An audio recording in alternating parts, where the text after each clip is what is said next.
channel. So my name is Kanan Arora and I am pursuing BDS from Subhati Dental College, Meerut. Abhi we all know कि countdown has begun for NEET 2024. Still most of you do not know how to prepare for NEET. कैसे पढ़ें? अभी इस point पे आके भी सबके questions होते हैं कि क्या अगर हम अब स्टार्ट करेंगे तो हम क्रैक कर पाएंगे या नहीं.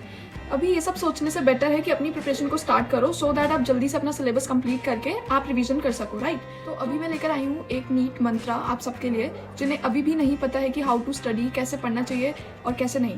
तो let's begin. So N stands for NCERT. We all know NCERT कितना वाइटल रोल प्ले करती है in our NEET preparation.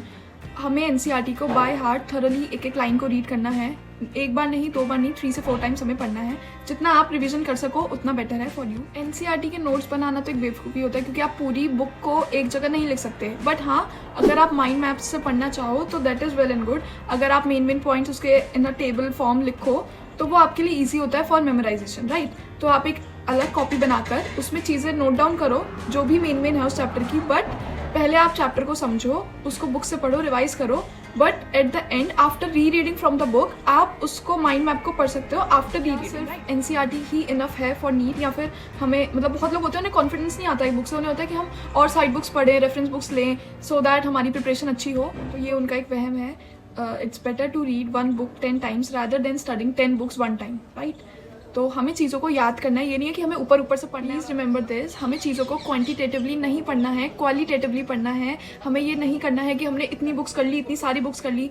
But हमें ये करना है कि हमने एक बुक करी है तो उसको प्रॉपरली किया है, अच्छे से उसको याद किया है सो दैट कोई भी क्वेश्चन आए एग्जाम में तो हम उसको मिस नहीं करेंगे. So it's better to start NCERT and read it 4 to 5 times before your exam so that आपको बाद में रिग्रेट नहीं होना चाहिए कि काश हम पहले पढ़ लेते. Now E stands for evaluation. क्या हमें इवैल्यूएट करना है? हमें देखना है कि हमारे वीक एरियाज़ क्या हैं और स्ट्रॉन्ग एरियाज़ क्या हैं, राइट.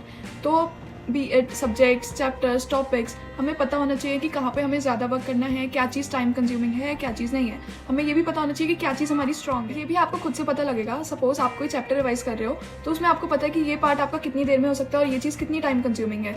तो अकॉर्डिंगली आपको खुद ही पता लग जाएगा कि आपका ये पॉइंट वीक है. और अगर आपको अभी भी लगता है कि आपका जैसे चैप्टर हो गया बट उसमें एक पर्टिकुलर टॉपिक है जो आपका वीक है तो प्लीज़ उसको सर्च करो इंडिविजुअल टॉपिक को और उसके ऊपर वीडियोज़ देखो और उसके MCQ सॉल्व करो, ठीक है, सो दैट आपका वो टॉपिक प्रो हो जाओ उसमें. अब हमने अपने वीक पॉइंट्स, वीक चैप्टर्स पे तो काम कर लिया है बट इट डजंट मीन कि हम अपने स्ट्रॉन्ग चैप्टर्स, स्ट्रॉन्ग टॉपिक्स को नेग्लेक्ट करें. तो हमें उसका साइड बाय साइड रिवीजन करते रहना है.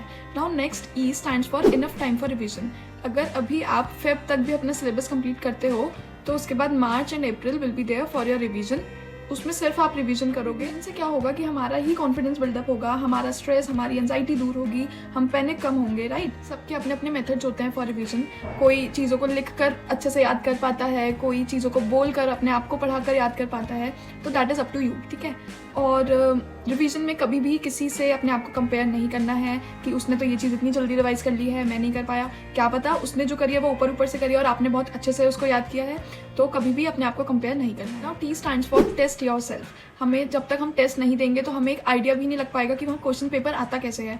अगर आप किसी कोचिंग में हो तो वहाँ पे भी मॉक टेस्ट होते हैं. अदरवाइज आप परचेज कर सकते हो कोई भी जहाँ पे आपको ट्रस्ट हो. मैं ऐसे कुछ रिकमेंड नहीं करूँगी. मैंने तो PW के लिए थी mock test series last 15 days तो वो काफ़ी इफेक्टिव थी. मेरे भी मॉक टेस्ट में कम मार्क्स आते थे. तो उन चीज़ों से डिमोटिवेट बिल्कुल नहीं होना है. वो कोई नीट का एग्जाम नहीं चल रहा है, राइट.